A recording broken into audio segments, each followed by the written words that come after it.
Welcome to my channel advance educare GPG. এই ভিডিওর বিষয় হচ্ছে অষ্টম শ্রেণীর ইতিহাস ফার্স্ট ইউনিট টেস্ট পরীক্ষার উত্তর সহ সাজেশন। তোমরা যদি এই সাজেশনে দেওয়া প্রশ্নগুলির উত্তর খুব ভালোভাবে পড়ে যাও, তোমরা অবশ্যই পরীক্ষায় প্রশ্নগুলি কমন পেয়ে যাবে। সাজেশনের প্রথম প্রশ্নটি হলো, সত্যবিলোপ নীতির প্রবক্তা কে? উত্তর, লর্ড ডালহৌসি। 2 নম্বর প্রশ্ন, অধীনতামূলক মিত্রতা নীতি কে প্রবর্তন করেন? উত্তর, লর্ড ওয়েলেসলি। 3 নম্বর প্রশ্ন, ৭৬-এর মন্বন্তর কবে হয়েছিল? উত্তর, ৭৬-এর মন্বন্তর হয়েছিল ১৭৭০ খ্রিস্টাব্দে, অর্থাৎ ১১৭৬ বঙ্গাব্দে। 4 নম্বর প্রশ্ন, কত খ্রিস্টাব্দে কোম্পানি দ্বৈত শাসন ব্যবস্থা বাতিল করে? উত্তর, ১৭৭২ খ্রিস্টাব্দে। 5 নম্বর প্রশ্ন, দ্বৈত শাসন ব্যবস্থার ফলে কোম্পানি কি লাভ করে? উত্তর, দায়িত্বহীন অর্থনৈতিক ক্ষমতা লাভ করে। 6 নম্বর প্রশ্ন, ব্রিটিশ কোম্পানিকে বাংলা, বিহার, উড়িষ্যার দেওয়ানির অধিকার দেন কে? উত্তর, সম্রাট দ্বিতীয় শাহ আলম।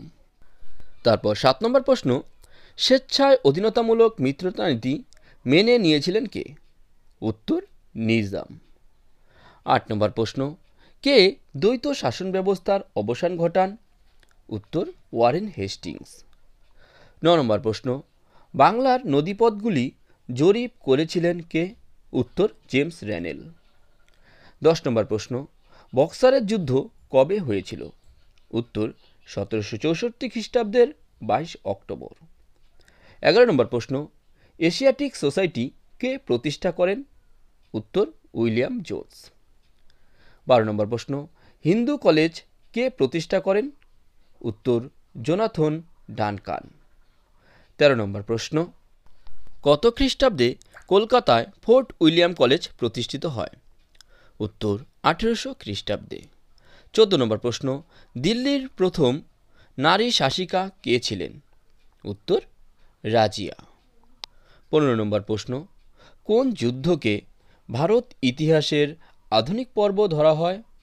উত্তর, ১৮৫৭ খ্রিস্টাব্দের মহাবিদ্রোহকে। 16 নম্বর প্রশ্ন, ইতিহাসের উপাদান বলতে কি বোঝো? উত্তর, যেসব তথ্যের সাহায্যে ইতিহাস রচনা করা হয় সেসব তথ্যকে ইতিহাসের উপাদান বলা হয়।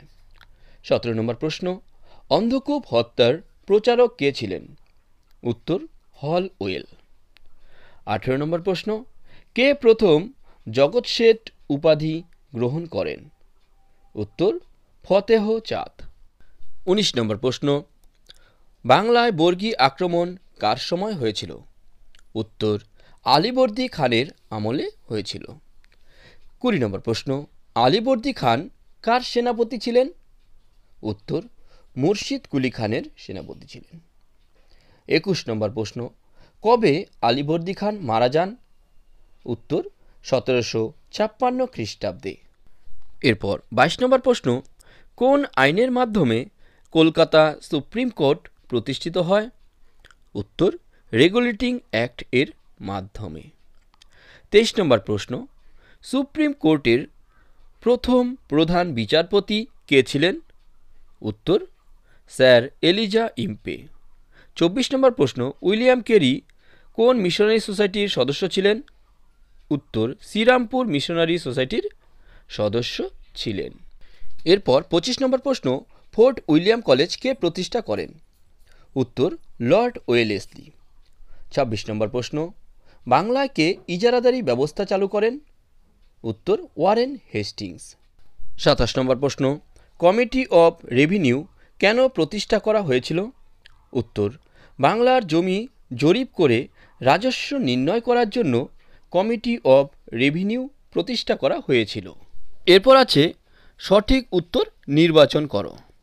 1 নম্বরে আছে, ঔরঙ্গজেবের শাসনকালে মুর্শিদ কুলি খান ছিলেন। এটার উত্তর হবে দেওয়ান। 2 নম্বর, স্বেচ্ছায় অধীনতামূলক মিত্রতা নীতি মেনে নিয়েছিলেন। উত্তর, নিজাম। আহমেদ শাহ আবদালি ছিলেন। এটা হবে আফগান। তারপর 4 নম্বরে, রেগুলেটিং অ্যাক্ট জারি হয়।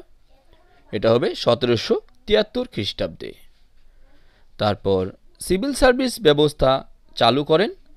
এটার উত্তর হবে লর্ড কর্নওয়ালিস। তারপর নেক্সট আছে, আলীনগরের সন্ধি হয়েছিল। এটার উত্তর হবে সিরাজ ও ব্রিটিশ কোম্পানির মধ্যে। এরপর আছে বাংলার শেষ স্বাধীন নবাব ছিলেন, এটার উত্তর হবে সিরাজউদ্দৌলা। তারপর 8 নম্বরে আছে অধীনতামূলক মিত্রতা নীতি প্রবর্তন করেন, এটার উত্তর হবে লর্ড ওয়েলেসলি। তারপর 9 নম্বরে আছে ব্রিটিশ কোম্পানিকে বাংলা, বিহার, উড়িষ্যার দেওয়ানির অধিকার দেন, এটার উত্তর হবে সম্রাট দ্বিতীয় শাহ আলম। এরপর আছে বেমানান শব্দটি খুঁজে বের করো। 1 নম্বরে আছে বোম্বাই, মাদ্রাজ, কলকাতা, বাংলা। এখানে বেমানান শব্দ হচ্ছে বাংলা। তারপর 2 নম্বরে আছে রেগুলেটিং অ্যাক্ট, আটলান্টিক সনদ, পিটের ভারত শাসন আইন, রাওলাট আইন। এখানে বেমানান শব্দ হচ্ছে আটলান্টিক সনদ। তারপর আছে ক্লাইভ, হেস্টিংস, ডুপ্লে, কর্নওয়ালিস। এখানে বেমানান শব্দ হচ্ছে ডুপ্লে। তারপর 4 নম্বরে আছে বাংলা, বিহার, সিন্ধু প্রদেশ, উড়িষ্যা। এখানে বেমানান শব্দ হচ্ছে সিন্ধু প্রদেশ। তারপর 5 নম্বরে আছে David Hare, William Carey, Jonathan Duncan, আর আছে উইলিয়াম পিট। এখানে বেমানান শব্দ হচ্ছে উইলিয়াম পিট। এরপর আছে কস্তম্ভ খস্তম্ভ মেলানো। অযোধ্যা হবে সাদাত খান, 1764 খ্রিস্টাব্দ হবে বক্সারের যুদ্ধ। তারপর আছে সত্যবিলোপ নীতি, এটা হবে ডালহৌসি। তারপর লাহোরের চুক্তি, এটা হবে প্রথম ইঙ্গ-শিখ যুদ্ধ। আর টিপু সুলতান যেটা আছে এটা হবে মহীশূর। এরপর তোমাদের বড় প্রশ্ন অর্থাৎ মার্কস 2, 3 এবং 5 জন্য যে সমস্ত গুরুত্বপূর্ণ প্রশ্নগুলি পড়তে হবে সেগুলো হচ্ছে 1 নম্বর দ্বৈত শাসন ব্যবস্থা বলতে কী বোঝো, 2 ফারাক শিয়রের ফরমানের গুরুত্ব কী ছিল, 3 ইজারাদারি বন্দোবস্ত কাকে বলে, 4 মোগল সাম্রাজ্যের পতনের 2টি কারণ লেখো, 5 বক্সারের যুদ্ধের ফলাফল লেখো। 6 নম্বর প্রশ্ন অন্ধকূপ হত্যা সম্পর্কে যা জানো সংক্ষেপে লেখো, 7 পলাশীর লুণ্ঠন কাকে বলে, 8 ব্রিটিশ রেসিডেন্ট এর কাজ কী ছিল, 9 টিকা লেখো 76 মনমন্তর, 10 ব্রিটিশ প্রেসিডেন্সি ব্যবস্থা কাকে বলে, 11 কোম্পানির সেনাবাহিনী বলতে কী বোঝো, 12 কোম্পানির শাসনে জমি জরিপের ক্ষেত্রে জেমস রেনেলের ভূমিকা কী ছিল। তোমাদের যদি এই প্রশ্নগুলোরও উত্তরের প্রয়োজন হয় তাহলে আমাকে তা কমেন্ট করে জানাতে পারো। আর তোমাদের যদি এই ধরনের নোটস, সাজেশন ইত্যাদি শিক্ষামূলক ভিডিওর প্রয়োজন হয় তাহলে আমার এই চ্যানেলটিকে সাবস্ক্রাইব করে বেল আইকনটি অন করে রেখো, যাতে এই ধরনের ভিডিওগুলো আপলোড করার সঙ্গে সঙ্গেই তোমরা তার নোটিফিকেশন পেয়ে যেতে পারো। আর এই ভিডিওটা যদি তোমাদের ভালো লাগে তাহলে প্লিজ একটি লাইক